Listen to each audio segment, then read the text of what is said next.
যেরকম গরম পড়ছে চাটমোহরে, আপনাদের কোন কোন এলাকায় এরকম গরম পড়ছে কমেন্টে জানাবেন। হ্যালো এভরিওয়ান, কেমন আছেন সবাই? আশা করি আপনারা ভালো আছেন। আমরা আল্লাহর রহমতে ভালো আছি।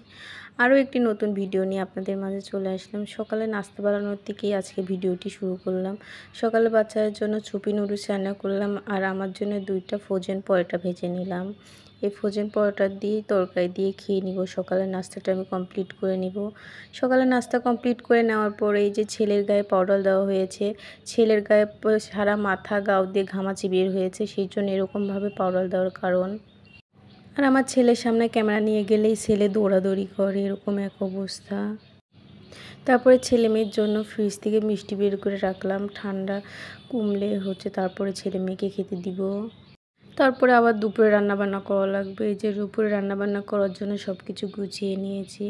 রান্না করতে কিন্তু দেরি লাগে না, কিন্তু এই গুছিয়ে নিতেই দেরি লাগে কুটতে বাছতে। আর যে পরিমাণ গরম পড়ছে এই চাটমোহরে, আপনাদের কোন কোন এলাকায় এরকম গরম পড়ছে কমেন্টে জানাবেন। গরমে আর ভালো লাগছে না, রান্নাবান্নাও করতে মনে যাচ্ছে না, সেই জন্য ভাজিও একটু বেশি করে কুটে নিয়েছি। মাছের তরকারিটাও একটু বেশি করে রান্না করব। 4 পিস মাছই কিন্তু হয়ে যায় আমাদের, 2 দিন হয়ে যায় এরকম অবস্থা। বাচ্চা কাচ্চাও তেমন, বাচ্চা কাচ্চাই খায়, আমি তেমন মাছ ভালো লাগতেছে না কিসের জন্য। পরে এই যে মাছটা ভেজে নিচ্ছি, এটা দিয়ে আজকেও চলবে কালকেও চলবে, দেখি কত দূর যায়। একটু তুলে রাখবো, না হয় কাল পর্যন্ত। এই গরমে রান্নাবান্না করতেও ভালো লাগছে না, সেই জন্য একটু বেশি করে রান্নাবান্না করতেছি, কালকেও হয়ে যাবে।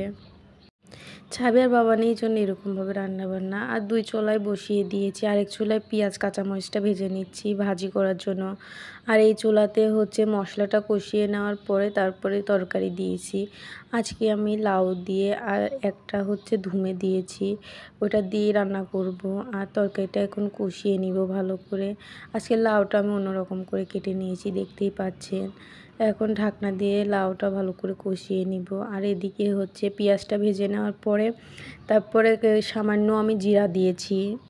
জিরা ফোড়নে দিয়ে দেওয়ার পরে তারপরে এই যে ভাজি কুটে রাখছিলাম আলু আর বটবটি, এগুলো দিয়ে দিলাম।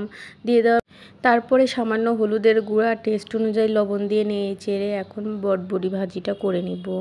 আর এদিকে কিন্তু আমার লাউয়ের তরকারি কষানো হচ্ছে। 2 চুলায় দিয়ে বসিয়ে দিয়েছি ঝটপট করে রান্না করার জন্য, গরমে আর রান্নাবান্না ভালো লাগতেছে না সেই জন্য।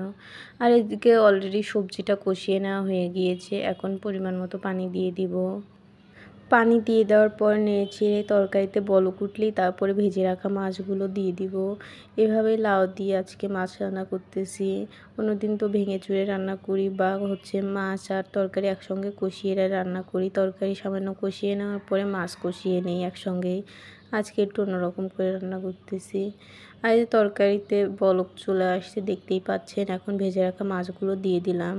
দিয়ে দেওয়ার পরে নেড়েচেড়ে এখন মাছের তরকারিটা রান্না করে নিব। রান্না করার শেষে একটু জিরার গুঁড়াও দিয়ে দিব, ভাজা জিরার গুঁড়া দিয়ে তারপরে নামিয়ে নিব।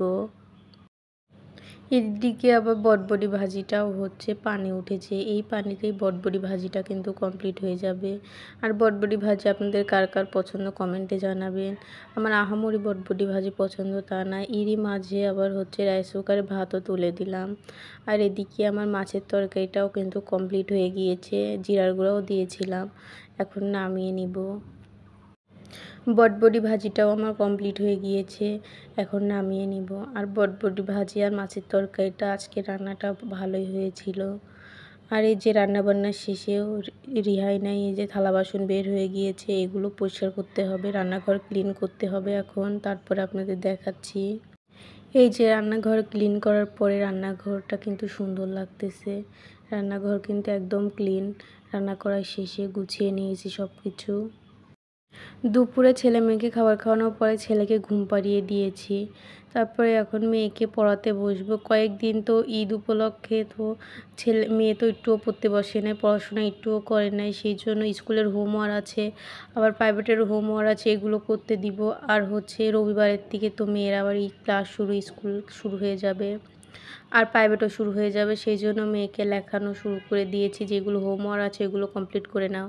এই যে মেয়েকে একটু পড়াবো, লেখানো শেষে মেয়ে স্কুলের হোমওয়ার্কগুলো কমপ্লিট করেছে, আর প্রাইভেটের হোমওয়ার্ক দেয় নাই ম্যাডাম। এখনও দেখলাম যে ম্যাডাম হোমওয়ার্ক দেয় নাই। পরে এগুলোই কমপ্লিট করে নেওয়ার পরে মেয়েকে এখন পড়াবো। কয়েকদিন ছুটি খাওয়ার পরে মেয়ে আর পড়তে যাচ্ছে না। আর ওই যে ছেলে ঘুম থেকে উঠে গিয়েছে, ছেলে মেয়ের জন্য মালটা কেটে নিয়েছি। এখন ছেলে মেয়েকে বিকেলে মালটা দিব, মালটা খাওয়ার জন্য। ছেলে মেয়ের জন্য মালটা নিয়ে যাচ্ছি। ওর বোনেরটাও বোন খাচ্ছে, আর আমার ছেলে বসে থেকে পাও মেলে দিয়ে দেখতেই পাচ্ছেন মাশাল্লাহ ও মালটা খাচ্ছে। আর আমার ছেলে মালটাটা খুবই পছন্দ করে। এই যে খাচ্ছে আমার ছেলে পাও মেলে দিয়ে, সুন্দরই লাগতেছে। আর আজকের মতো ভিডিওটি এখানে শেষ করলাম। আল্লাহ হাফেজ।